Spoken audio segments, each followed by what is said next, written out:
اگر تم اس وقت مسکراتے ہو جب تم پوری طرح ٹوٹ چکے ہو تو یقین جانو دنیا میں تمہیں کبھی کوئی نہیں توڑ سکتا۔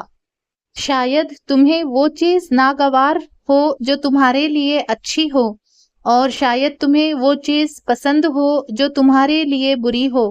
اللہ تعالیٰ جانتا ہے اور تم نہیں جانتے۔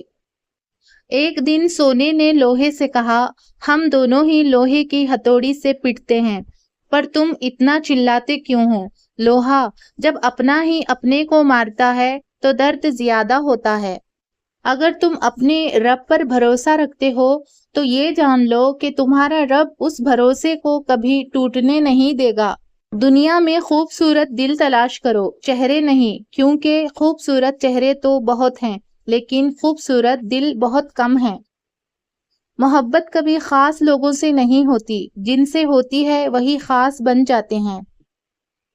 اکیلے ہونے کی سب سے اچھی بات یہ ہے کہ جب پریشان ہو، آپ اداس ہو، آپ کو سننے والا صرف آپ کا اللہ ہوتا ہے۔ کامیابی کی پہلی سیڑھی کوشش ہے، کوشش سے غلطی، غلطی سے سبق، سبق سے تجربہ، اور تجربے سے کامیابی حاصل ہوتی ہے۔ رسول اللہ صلی اللہ تعالی علیہ وسلم نے فرمایا، جو مسلمان کسی بھی تکلیف میں گرفتار ہوتا ہے تو اللہ تعالیٰ اس کی وجہ سے اس کے گناہ اس طرح جھاڑ دیتا ہے جیسے درخت کے پتے جھڑ جاتے ہیں۔ جب اللہ تعالیٰ آپ کو زندگی میں اچھا موڑ لانا ہوتا ہے تو برے لوگوں کی حقیقت آپ کے سامنے لے آتا ہے۔ اپنے اندر اتنی ہمت پیدا کرو کہ کل آپ جن کے لیے مذاق تھے آج آپ ان کے لیے مثال بن جاؤ۔ اگر کسی کی تکلیف دیکھ کر تمہیں تکلیف ہونے لگے تو سمجھ لینا تم اللہ تعالیٰ کے بنائے بہترین انسان ہو۔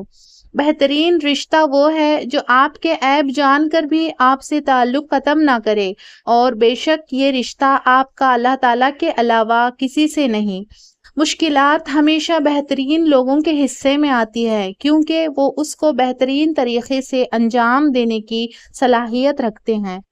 ہمارا اللہ تو کبھی بھی کچھ بھی کر سکتا ہے، تو پھر تم سے کس نے کہہ دیا کہ جو فوراً نہ ملے وہ پھر دوبارہ کبھی نہیں ملتا؟ ہمیشہ ایسے شخص کا چناؤ کرو جو تمہیں عزت دے، کیونکہ عزت محبت سے کہیں زیادہ خاص ہوتی ہے۔ جو آپ کی برائی کرتے ہیں انہیں کرنے دیں، کیونکہ برائی وہی کرتے ہیں جو برابری نہیں کر سکتے۔